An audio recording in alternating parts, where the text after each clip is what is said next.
seja bem-vinda.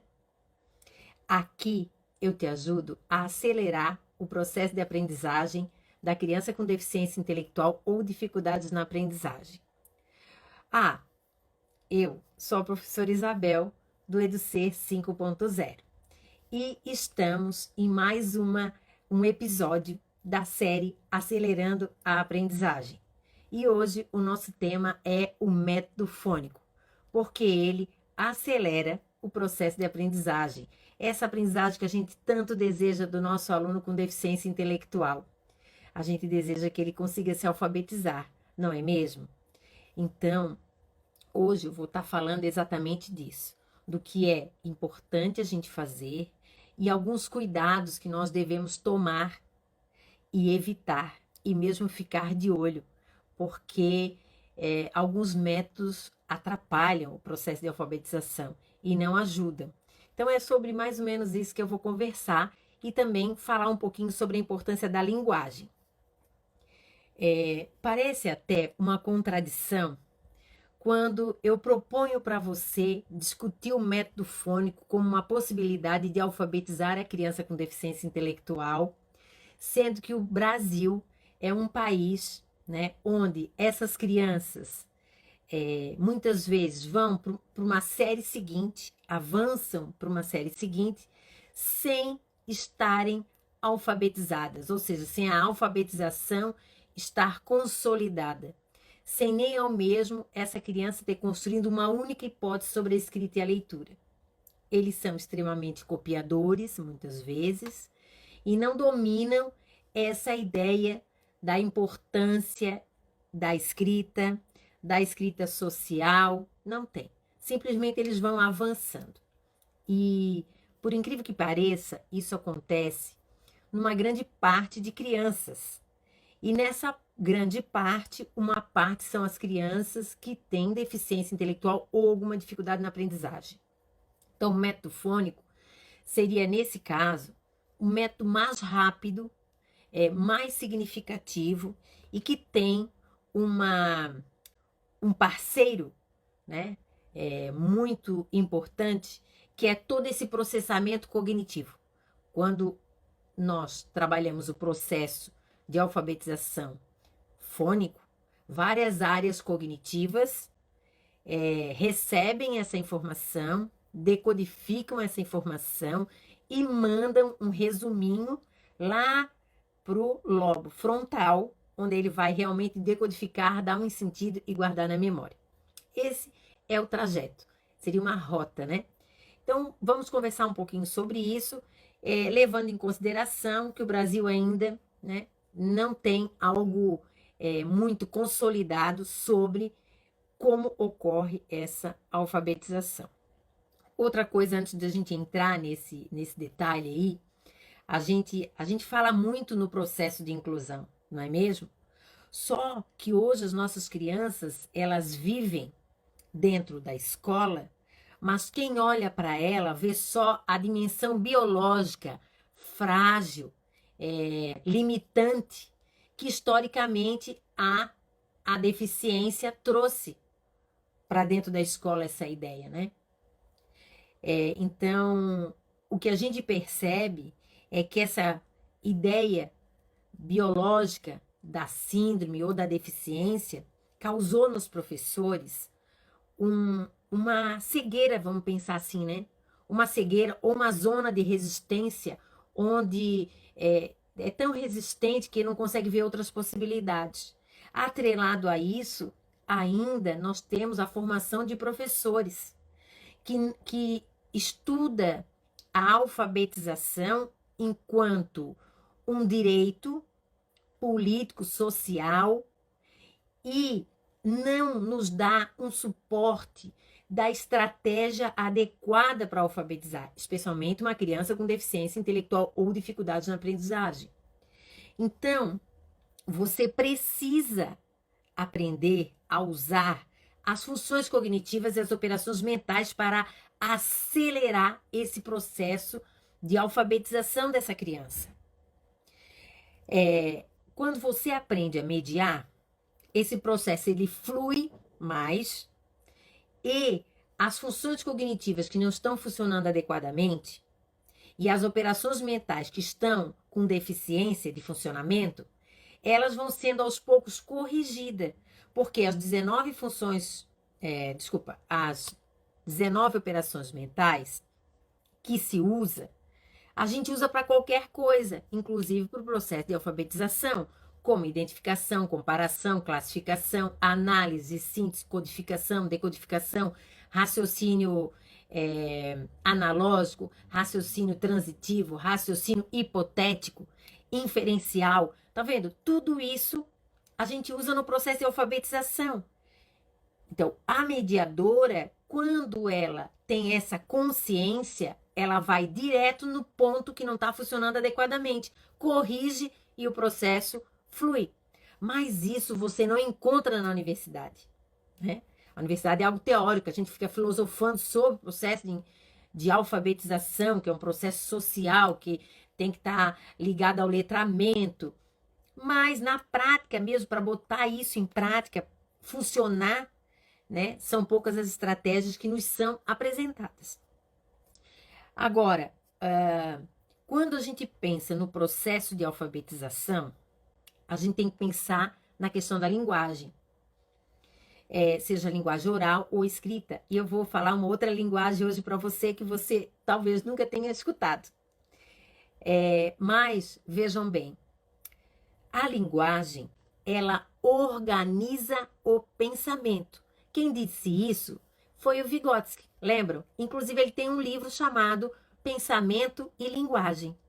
Então, a linguagem, o ser humano desenvolveu a linguagem e com essa linguagem, a partir de um processo que a gente chama dialético cognitivo, esse ser humano evoluiu organizando o seu pensamento. E isso acontece com todo mundo. Assim a partir do momento que a criança se apropria de uma linguagem, ela organiza o pensamento. Ela consegue pedir, ela consegue antecipar, ela consegue fazer qualquer manifestação, seja oral ou escrita, ou apontando, ou gestual. Agora é o seguinte, eu disse que tinha 3 formas, né? A primeira é a linguagem falada. Quando você fala, você organiza o pensamento. Quem escuta, que é a linguagem,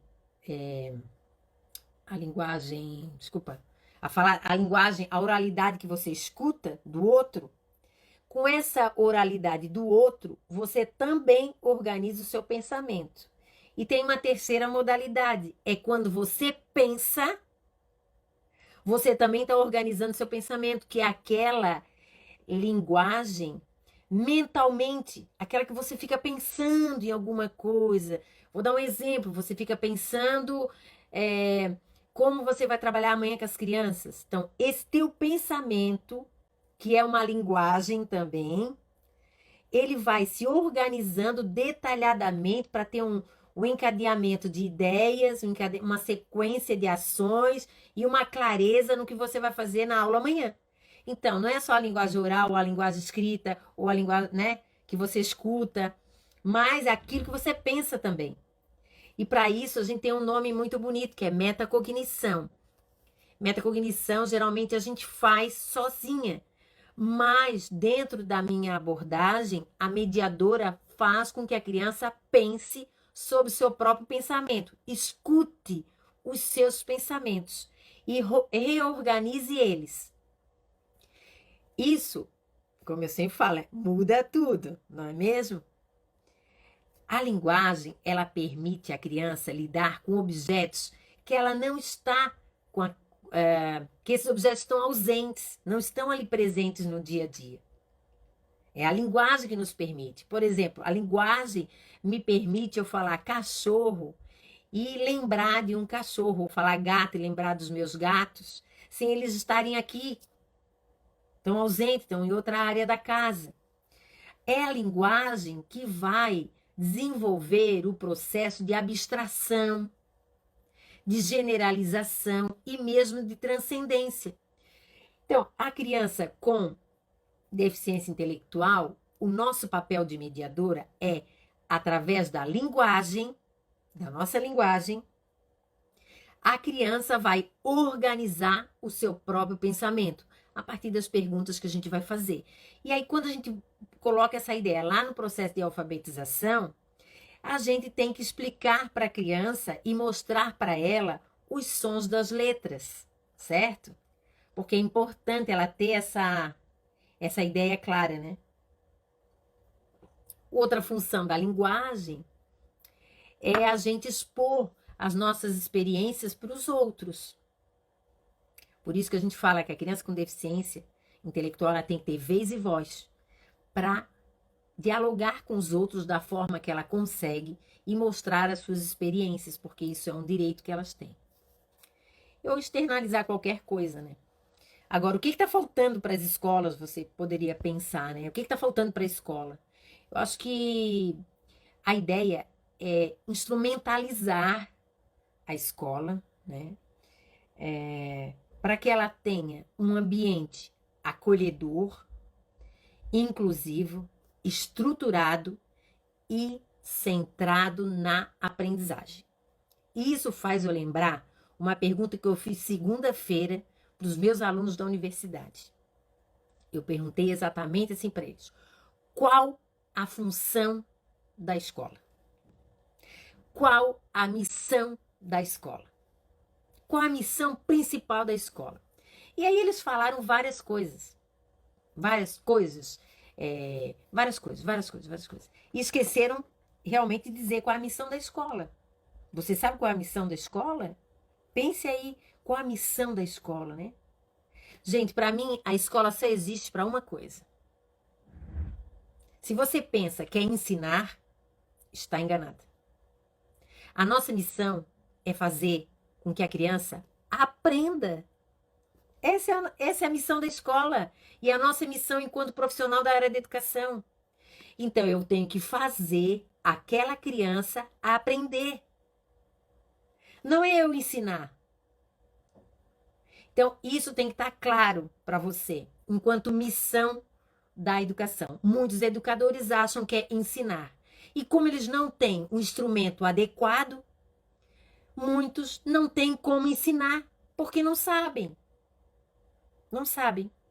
Ou reproduzem aquilo que fizeram com ela quando ela estava na escola. Inclusive na alfabetização. Ah, comigo deu certo, trabalhar o bebê bobu, então eu vou fazer com as crianças também. Aí trabalha memorização, repetição. Pato, pato, pato, pato, pato, pato, pato, pato, pato. Como se a criança, ao final, né, pudesse repetir.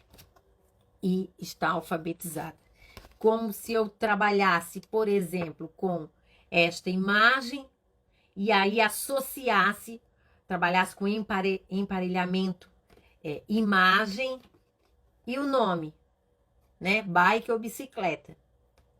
Aí, por tanto a criança trabalhar com isso, com dominó, com quebra-cabeça, com correspondência de ligar, e aqueles exercícios todos, no final do dia ela saberia, dentro de um mês, dentro de 2 meses, no mínimo umas 30 palavras. E lendo essas palavras, elas poderiam estar, ou eu poderia mostrar que as crianças já estão lendo. Isso é um equívoco. É um equívoco. Depois nós vamos conversar mais sobre isso. Então, pensem bem, não é a tarefa que vai fazer a criança se alfabetizar. É ela levantar hipóteses sobre cada som dessas letras. Porque muitas falam assim, né? Esse é o B da banana. Só que B de banana, o B mais o A, dá BA, não dá BA. Então, esse aqui não é o B da banana. Porque para esse som B, é o B com E. B, B.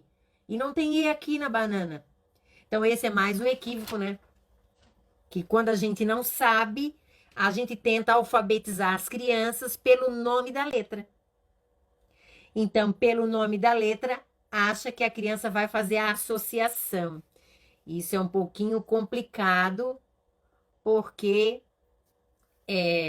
na oralidade a gente usa algumas funções cognitivas e operações mentais, e até processamento da informação, desse estímulo. Na escrita, são outros.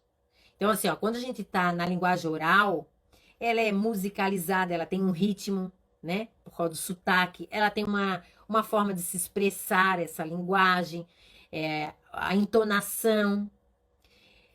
E isso é a linguagem oral. Então, por exemplo, aqui eu falo um, dois, três, três, né? Como se tivesse um X no final do três. Então, a minha entonação, meu sotaque, eu sou açoriana, eu falo assim cantado. Então, a oralidade permite. Agora, a escrita, ela carrega um código específico que precisa ser decodificado. Então, a escrita, ela é muito difícil para uma criança, a escrita. É difícil, certo? Então, assim, ó, para a gente escrever, a gente precisa ter consciência fonológica, porque a gente não escreve nome de letras. A gente escreve sons das letras. Os sons. Então, a gente escreve letra a letra, mas o som. Então, eu falo I, aí eu escrevo I. Z, za, bel. Então, é isso que eu escrevo, entendeu? Eu não escrevo I, Z, A, B, E, L. Então, vejo que o processamento dessa informação é muito confusa quando você trabalha o nome das letras e não os sons das letras. A oralidade, a gente fala que ela é bem informal. Agora, a escrita, né, que é a representação sonora das letras, ela é mais difícil. Então, se você alfabetiza a criança pelo nome das letras, quando ela vai escrever ou mesmo ler, ela vai ter dificuldades enormes, enormes. A escrita, essa escrita a partir da identificação sonora, ela ativa várias áreas cognitivas, que eu já expliquei aqui para vocês, opto, lalio, gráfico, né? Eu já falei isso para vocês. Mas o que eu quero dizer, assim, acionando várias áreas, acaba exigindo dos processos cognitivos uma reestruturação das funções cognitivas, tá? E aí, consequentemente, esse neurônio que recebe a informação sonora da letra, ele vai exigir dessas sinapses um desempenho muito maior. Então, quando a sinapse recebe um estímulo de que é o B da banana e ela vai pensar, mandar rapidamente todas aquelas informações para o lobo frontal, ele não vai decodificar aquilo. Aquilo não tem sentido para ele. Como que um B, que é o B mais o E, B, é da palavra banana. Se nessa palavra banana não tem o som do E, então não deve ser isso. Aí ali paralisa a produção, tanto da escrita quanto da leitura da criança. Há bloqueios à própria sinapse, isso eu já apresentei em outro vídeo, fala exatamente disso. Se aquele estímulo não tem sentido, ele é barrado e não vai para nenhuma área. A composição da linguagem escrita exige, primeiro, a estrutura sonora da palavra, aí depois você vai dessecar, ou seja, identificar todos os sons que tem dentro daquela palavra e reproduzir esses símbolos, certo? De forma decodificada, que daí eles vão ganhar um sentido. Eles vão ganhar um sentido. Então, na hora que a criança vai escrever, ela pensa na palavra como um todo, vê som a som, antecipa, porque é isso que ela faz, ela antecipa, ou seja, ela pensa sobre aquele som e tenta materializar ele num papel. Então, se o estímulo entrou como sonoro, tudo bem. Se o estímulo entrou como nome da letra, não vai ocorrer o processamento. Esse processamento não vai ocorrer. Vou mostrar aqui algumas coisas importantes para você.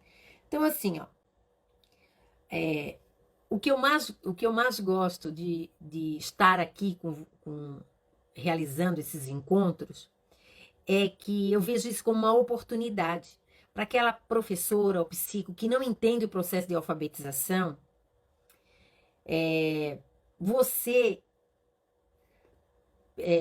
ter o entendimento que o método fônico é o melhor método para se alfabetizar uma criança com dificuldades na aprendizagem ou deficiência intelectual. É o melhor, porque ele ativa várias áreas cognitivas. Ativando, você gera a necessidade da plasticidade cerebral. Então, por onde você vai ter que começar?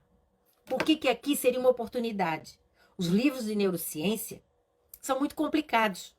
O que eu faço? Eu descomplico, né? Eu explico tudo direitinho como é que acontece para você ganhar tempo. Então, se você sabe como o cérebro funciona, já é meio caminho andado. Você utilizando as ferramentas corretas, já é mais um pouquinho, não é mesmo? Então, com tudo isso que a gente vai falando aqui, juntando o encontro com o outro, mais ou menos, você vai juntando, isso você vai montando um cenário que é um cenário propício para garantir a alfabetização dessas crianças. Porque elas têm condições de se alfabetizar. Agora, sim, se a gente for perguntar, mas, meu Deus, como é que você sabe tudo isso? Onde é que você. Quem é que diz que método é esse? Não é que é um método, entendeu? Não é um método. Essa forma que eu tenho de defender que a criança com deficiência intelectual aprende, tem evidências científicas. Tem evidência científica desde a década de 80, que depois eu vou voltar e vou explicar algumas coisas que da década de 80 estão aqui até hoje. Mas assim, por exemplo, essa noção de que a linguagem organiza o pensamento, ok? É importante, é do Vygotsky, da década de 80. A gente sabe que as vias neurais do processo da linguagem são enormes, essas rotas cognitivas, certo? E quem é que explicou isso pra gente? A neurociência. Então você pega o que o Vygotsky falou, junta com um pouco da neurociência, o método fônico, especialmente pelo Fernando Capovilla, que quem é psico sabe, né? O que ele propõe, e ele distingue 3 fases bem distintas do processo de alfabetização, porque o que a gente tira da universidade? Que o processo de alfabetização ocorre primeiro na fase pré-silábica, silábica, pré-silábica, silábica alfabética, alfabética ortográfica. Então, a gente sai só com essa ideia, mas não é só essa ideia, entendeu? Não é só essa ideia. E também que o processo de alfabetização, ele é multissensorial. Então, quando você fala um som, aqui eu vou mostrar uma tarefa para vocês que eu separei. Isso aqui é uma coruja. Primeira vez que eu desenhei uma coruja. É uma coruja. Aí a tarefa é assim, ó. Coruja. Aí, coruja. Coruja. Aí você pergunta para a criança, como é que é o já? Daí ela vai dizer, é o G e o A. Não é mesmo? Coruja. O que é? O G e o A. Só que o G e o A, gente, é de gato. Aí você volta para cá para a criança e diz, então, que letra é essa? G. Que letra é essa? A. Então, como é que fica? É já ou é gá? E se ela disser que é já, então, mas isso não é de gato? Então, vamos botar o gá de gato lá. Como é que a gente lê? Coruga. Viram como é complicado? Viram como é complicado? Viram o estrago que a gente faz na cabeça das crianças?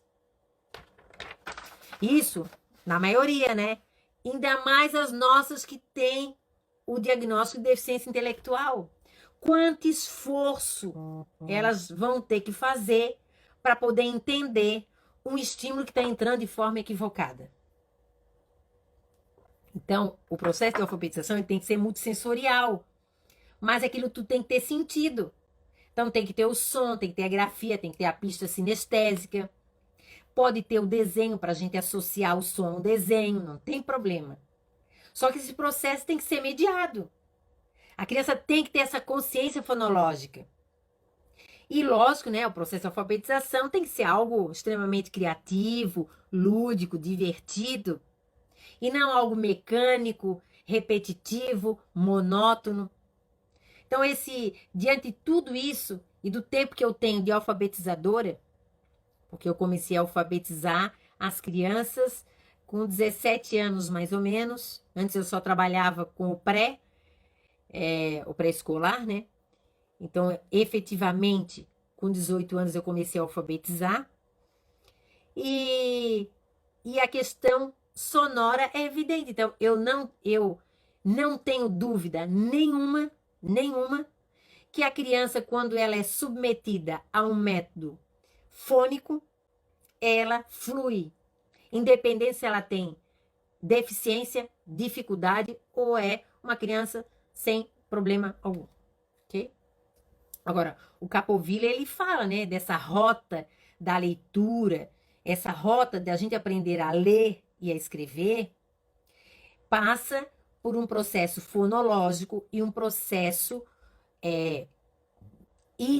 visual, porque a gente tem as letras, tem o desenho, e esse desenho tem uma representação gráfica. Agora, essa relação, a criança tem que saber.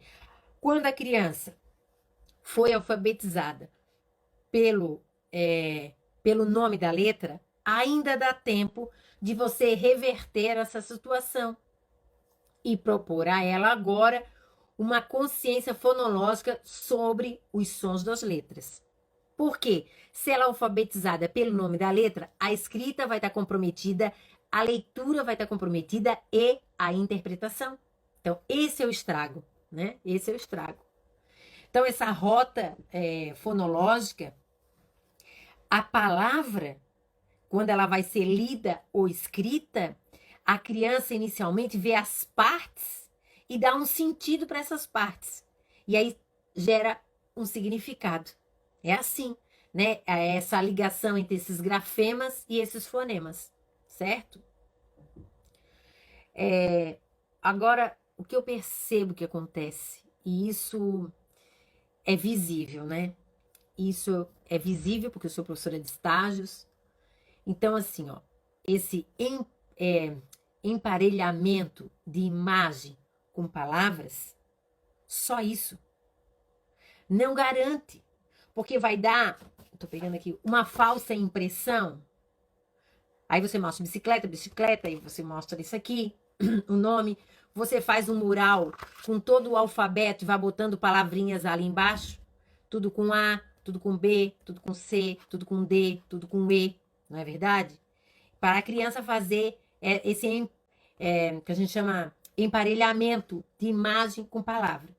Aos poucos ela vai memorizando ou decorando essas palavras, porque o símbolo está muito próximo, a imagem e a palavra, a imagem e a palavra. Aí o que acontece? Vai chegar um ponto que realmente você vai ver que ela só sabe assim 30, 40 palavras, especialmente quando você coloca no quadro, vamos ler todo mundo junto, aí todo mundo lê aquela palavra, mas vai chegar um ponto que você não vai ter mais sentido. Especialmente na escrita espontânea, onde é exigido o raciocínio hipotético, que é quando ela vai pensar sobre qual o som que ela vai usar para escrever. Aí que começa, né? Então, essa falsa impressão de que elas estão lendo, certo? Vai acabar.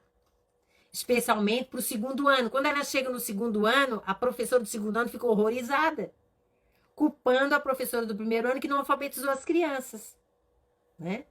Então, assim, ó, cuidado com as apostilas. Muitas apostilas fazem só essa associação da imagem com a palavra. Cuidado com a memorização, só memorização. Cuidado com os exercícios de estimulação alfabética. Cuidado, porque é tempo que você poderia estar mediando. E aí eu digo, é perda de tempo, porque a criança não vai se alfabetizar desse jeito, ok? Aqui eu defendo que se você aprende acelerar o processo de aprendizagem da criança a partir desse olhar do método fônico e da mediação cognitiva, você vai escolher um estímulo, que pode ser esse, não é mesmo? Pode ser esse. Relacionar os fonemas que essa imagem produz ao ser falada e pode ensaiar a escrita espontânea deste desenho para ver se a criança identifica e tem essa consciência fonológica na escrita e mediar essa compreensão cognitiva utilizando as operações mentais. Então, identificação dos sons, da imagem, das cores, do objeto em si, classificando, seriando, comparando. Tudo são operações mentais que no pareamento não é exigido nada, é só o visual. Toma lá da cá, é só o visual. Não, usando as operações mentais, a criança vai pensar sobre e desenvolver o raciocínio hipotético, que é aquilo que a gente precisa para poder ler e escrever. Tudo isso você vai organizar a partir das funções cognitivas, de entrada da informação, de elaboração da informação e de saída da informação. Para mim, isso é muito simples. É muito simples, certo? A gente sabe, tem vários depoimentos, certo? Vários depoimentos. Às vezes, das crianças autistas, né? Então, nós tivemos um aluno autista que ele falava, que ele não escrevia nada, né? Só desenhava. Então, nós utilizamos o método fônico para alfabetizá-lo. E ele alfabetizou. Agora já é um adulto, sabe ler, sabe escrever, é desenhista. Continua sendo autista, é óbvio. Mas conseguiu uma independência, consegue ler um livro, consegue fazer seus desenhos, escrever o nome dos seus personagens, né? Então, isso é importante. Isso é muito importante. Agora, vamos pensar assim, ó. Eu falei tudo isso. Tem gente que está aqui me escutando e pode estar fazendo a seguinte transcendência. Pensando em alguma coisa fora, né? Daqui. Diz, putz, essa mulher tá falando tudo isso para mim, mas eu acho que isso não funciona. Porque é muito difícil para os professores aprenderem tudo isso, especialmente, imagina, se eu vou ficar falando que boca é essa? Não é mesmo? Então, assim, ó, se você tem dúvidas, pesquise. As pesquisas trazem evidências científicas enormes sobre o método fônico, deixando claro que esse método é o melhor método para se alfabetizar uma criança com deficiência intelectual, autista, TDAH, disléxica, né? Agora, junto com essas dúvidas, eu gostaria que você fizesse uma grande reflexão sobre a fragilidade da sua formação acadêmica, porque lá não é ensinado a gente a alfabetizar. É falado de alfabetização, das fases da alfabetização, da política nacional da alfabetização, mas alfabetizar, duvido. Então, assim, ó, eu quero deixar como uma mensagem hoje algo para você analisar e que vai ser muito importante. Eu vou dizer assim, qual é o maior erro que uma professora pode cometer quando ela se propõe a alfabetizar alguém? É usar o método global, certo? E aí, assim, ó, o método global, ele é comprovado cientificamente que ele, olha, além dele não trazer benefício, ele traz malefícios, tá? Ele não ajuda em nada. Tem países, eu deixei para você pesquisar, alguns países que esse método é proibido, ok? E aqui no Brasil, como é fácil o método global. Não precisa fazer as boquinhas. É só mostrando a palavrinha e associando e comparando as palavrinhas e desenho. Assim, ó, o método global, ele atinge várias áreas do cérebro que não são responsáveis por aquelas funções, especialmente pela função da escrita e da leitura. Lógico, eu não vou entrar aqui em detalhes, que seria outro encontro, certo? Mas desde a década de 80 que esse método é utilizado, especialmente por atividades desse tipo. Coruja. Como é que é feito esse som? O que você acha? Já. Coruja. Aí a criança diz, é o G e o A. Aí você mostra o gato e diz, que letra é essa? G. E que letra é essa? A. Mais que palavrinha é essa? Gá. Então vamos botar esse pedaço lá. Coruga. Então não é coruja? Não dá certo.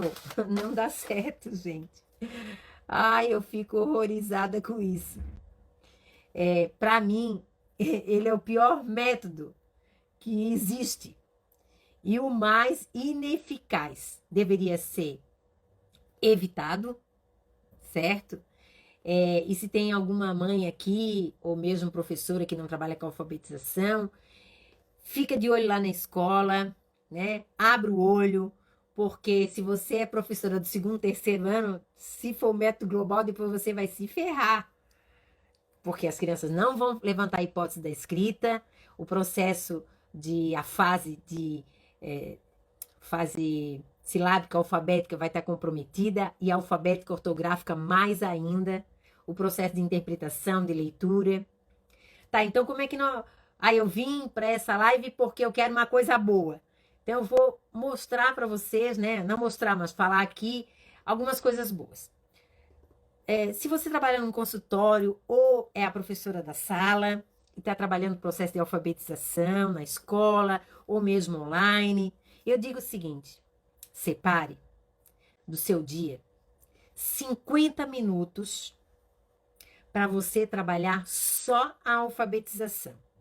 Se é professora de sala, cada dia 50 minutos. Se você faz um atendimento, no mínimo 3 vezes por semana, certo?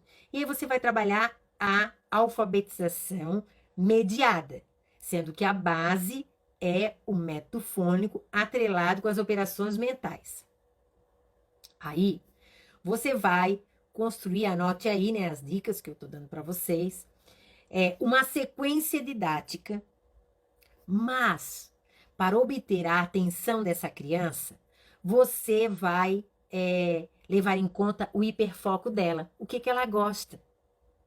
Então, se ela gosta de carrinho, se ela gosta do patati patatá, se ela gosta de culinária, se ela gosta de jogo de futebol, tem que pegar. Tem que pegar isso que ela quer, que ela gosta, para ensinar o que você quer. Porque daí você vai ter a atenção dela, vai ter a reciprocidade. Junto com isso, você pode usar, que eu chamo de recursos coadjuvantes. Ou seja, você pode usar jogos, você pode usar música, você pode usar software pedagógicos e pode usar a literatura, a arte. Tudo isso pode estar junto para deixar esse processo de alfabetização mais criativo, lúdico e significativo para a criança. Aí, você vai fazer o seguinte. Primeiro, você vai escolher o primeiro grupo de... O primeiro grupo são as vogais, né? Que elas são muitas. Eu digo que as vogais são muitas, mas não são só 5. Não, ó. A, E, em, I, in, o, on, u, ok? Ó, tem um monte de vogais. Fora isso, o Y também tem som de vogal e o W também tem som de vogal. Então, são mais de 10 sons de vogais. Então, esse primeiro grupo é o mais fácil, depois você vai começar a trabalhar o segundo grupo, que são as consoantes, que elas são mais limpinhas, que eu digo, né? Elas são claras e precisas. Por exemplo, a letra F tem um som limpo. Fumaça, fogueira, fruta, fogo, fama, feio, É limpa, sai. Limpinha e não tem conotação nenhuma, ok? Então, você vai fazer essa apresentação dos sons das letras. Depois, você pode trabalhar a fase dos sons que compõem uma palavra. Para a criança saber que aquela palavra não é lida pela memorização. Ela é lida pelos sons que as liga, letra a letra.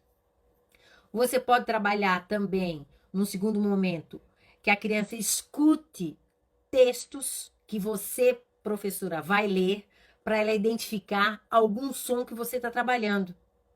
Então, você vai fazer isso. E várias atividades de consciência fonológica. E daí tem um monte aí na internet para você pegar, né? Essas atividades, elas devem representar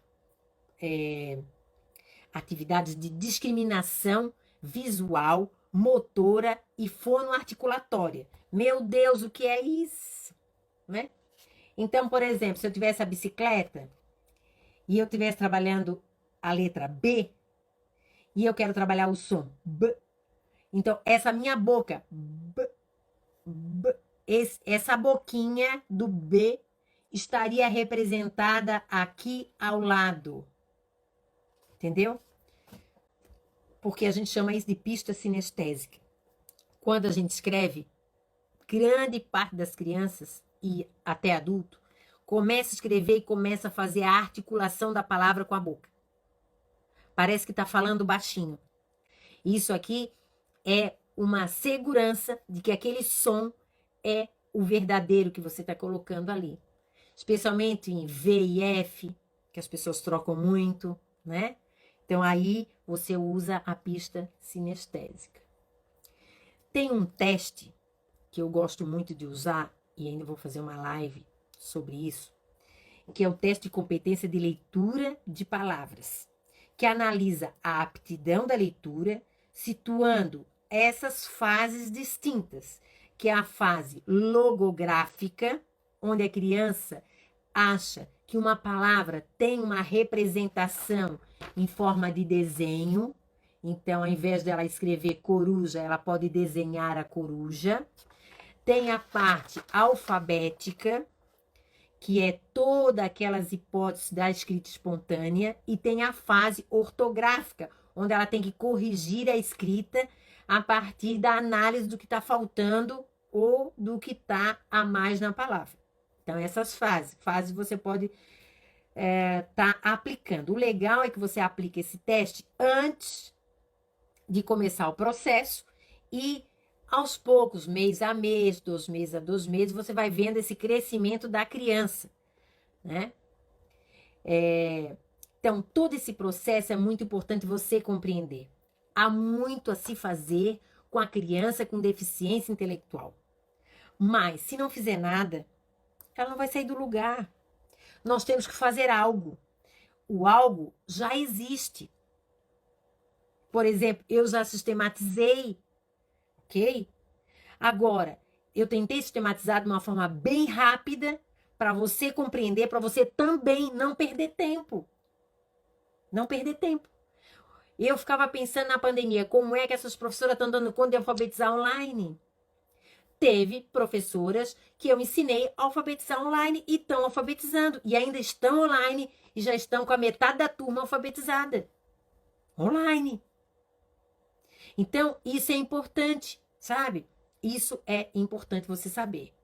Então, é um passo a mais que você pode dar à sua vida e à vida do seu aluno. Ó, gente, um beijo grande e até a próxima.